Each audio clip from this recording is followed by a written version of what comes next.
Question number 12, Keith Locke. Thank you, Mr. Speaker.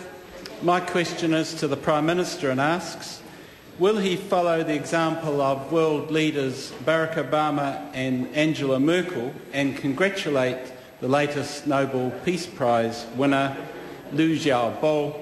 If not, why not? The Right Honourable Prime Minister. Mr. Speaker, yes, the Nobel Peace Prize is a prestigious award. I congratulate those who are honoured with receiving this award. Supplementary.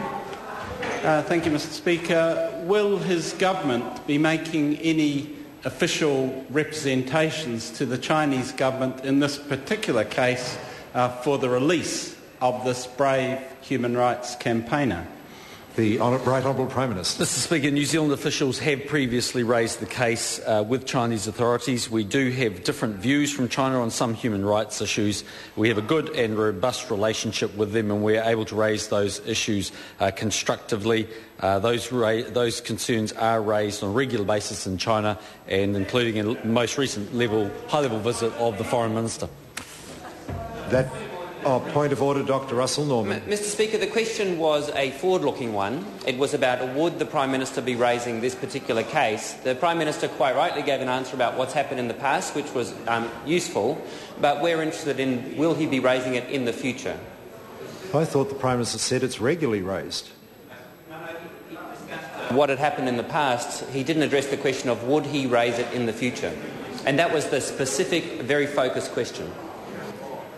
I think members have got to be reasonable, not to be too pedantic. I stress I may have missed, I may not have picked up the gist of the Prime Minister's answer accurately. I apologise if that's the case, but I thought the Prime Minister told the House that the matter was raised regularly, and if it's being raised regularly, therefore it's likely to, if nothing happens, it's likely to be raised again, seemed to be the purport of his answer. I may have got that wrong, but the Prime Minister doesn't appear to be indicating that I have. Keith Locke. Point of order. I think it could be clarified quite easily if the Prime Minister just said that the government will be raising this issue in the future. Well, I don't think we need to get that pedantic. I indicated that my interpretation of the Prime Minister's answer was that the matter had been raised and would be raised, had been raised on a regular basis and likely would be again. And the Prime Minister didn't seem to concur with my interpretation, which means the member's question has been answered, that if nothing happens, it probably will be raised in the future.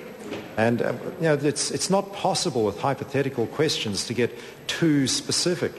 The Prime Minister, I think, gave a pretty reasonable answer to it, and the member ought to be happy that it seems it has been raised and will be raised.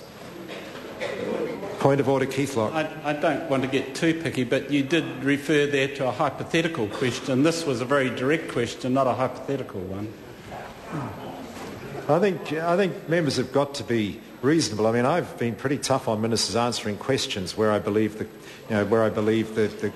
question involves information where it should be answered. But in this occasion, I think the Prime Minister indicated the matter's being raised, has been raised regularly, and there was no indication that it wouldn't be raised if nothing happened. And the Prime Minister nodded to the House as I indicated my interpretation of his answer, and I believe, therefore, the members got an answer to his question. If nothing changes, it's likely it will be raised in the future.